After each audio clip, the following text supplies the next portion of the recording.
Tenders for Henry. Gordon was cross. Very, very, very cross indeed. And he grumbled to the other engines, "I'm not happy, I'm not happy, I'm not happy." And James said, "Oh, no wonder you're not happy, Gordon. Your firebox is out of order, boyo. No wonder after all that cold you had yesterday." And Gordon said, "Oh, hard work brings good appetite, little James, but I doubt you would understand that, oh." And Duck said, "Well, I know what it is. It's boiler ache. I warned you about that standpipe on the other railway, but you drank gallons." And Gordon was fuming. He said, "Oh, it's not boiler ache. It's not boiler ache. What's this? Educated Gordon Day?" But Henry said, Oh, yes it is. That water's bad. It furs up your tubes. Your boiler must be full of sludge.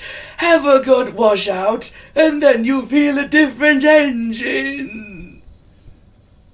And Gordon steamed off in a very bad temper. "Pshaw, pshaw, don't be vulgar. Pshaw, don't be vulgar. Oh, pshaw."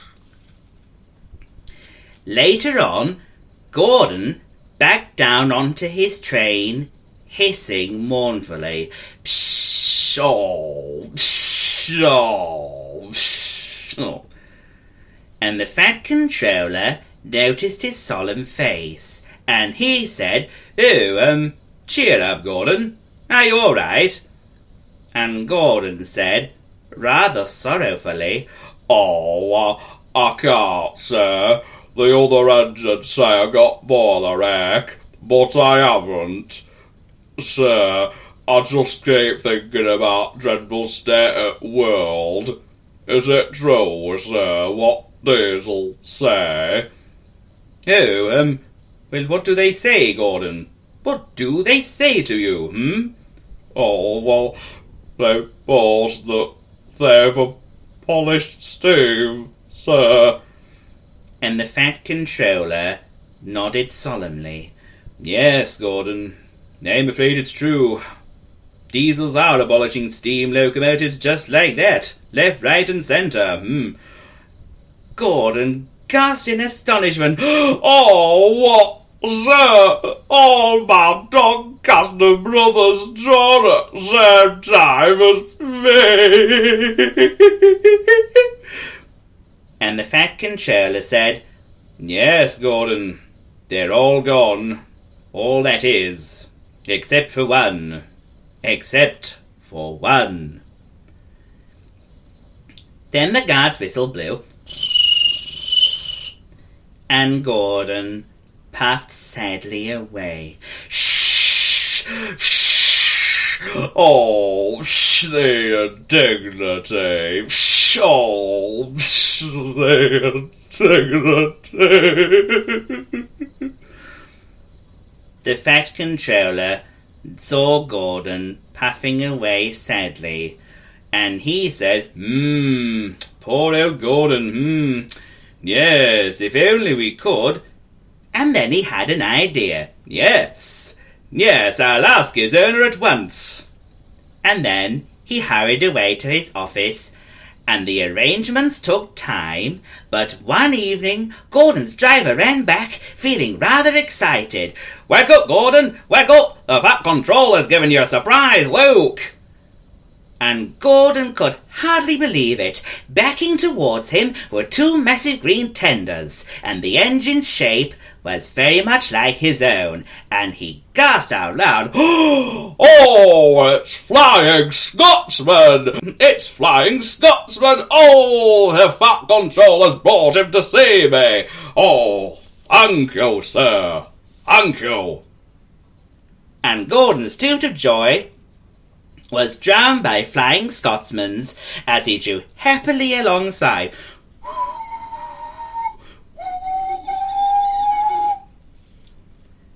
The next day, the two engines were photographed side by side. They looked very important, and Flying Scotsman said, "Oh, well, you've changed a lot, wee brother." And Gordon said, "Oh, well, I had a rebuild at Crewe. They didn't do a proper Doncaster job, of course, but it serves very well." And Flying Scotsman replied, "Oh, well, I had a rebuild too and looked hideous, but my owner said I was an extra special engine and made them give me back my proper shape." And Gordon said, "Oh, well, is that why you got two tenders, being special and all, big bro?" And Flying Scotsman said, "No, well, you'd hardly believe it, Gordon, but over there they've hardly any coal and water." "Oh, but surely, bro, every proper railway—" "Aye, exactly. You are lucky, Gordon, to have a controller who knows how to run railways." Everyone got on well with Flying Scotsman, all that is, except for Henry. He was rather jealous, and he let off steam. "Shoo! Shoo! Shoo!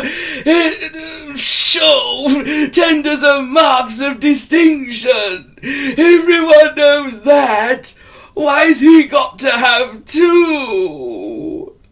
And Duck said, "Oh, well, he's famous. He was the second to go 100 miles an hour, and that was before any of you lot were even built."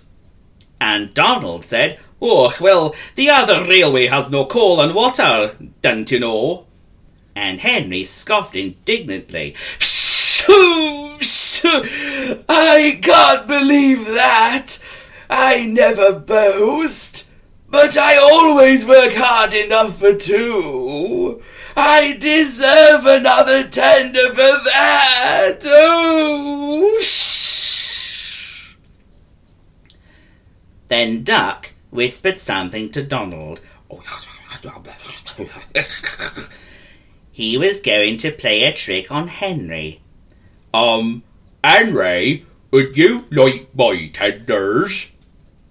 Henry was very surprised, and he said, "Oh, yours?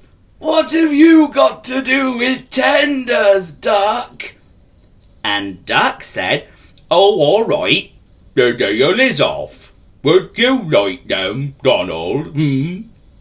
And Donald said, "Oh, well, I wouldn't deprive you of the honour, Duck." "Oh, well, it is a great honour, but I'm only a tank engine, so I don't really understand tenders. Perhaps James might like them instead." But Henry said, "Oh, I'm sorry I was rude. How many tenders do you have, and when can I have them?" And Duck said, "Oh, I've got, 6, and you can have them this very evening. How about that, And Henry was delighted. He chortled and said, "Oh, 6 lovely tenders! Oh, sure! Oh, what a splendid sight I'll be! That'll show the other engines who I am." Henry was excited all day, and he said to Duck for the umpteenth time, "Oh, show, Duck! Do you think it'll be all right?" "Oh, of course it will. Just go to where I told you, and they'll all be ready, Meanwhile, word had gone round, and the others waited where they could get a good view. Henry was cheered to the echo when he came, but he wasn't a splendid sight at all. He may have had those 6 new tenders, but they were very old and very dirty, and all were filled with boiler sludge.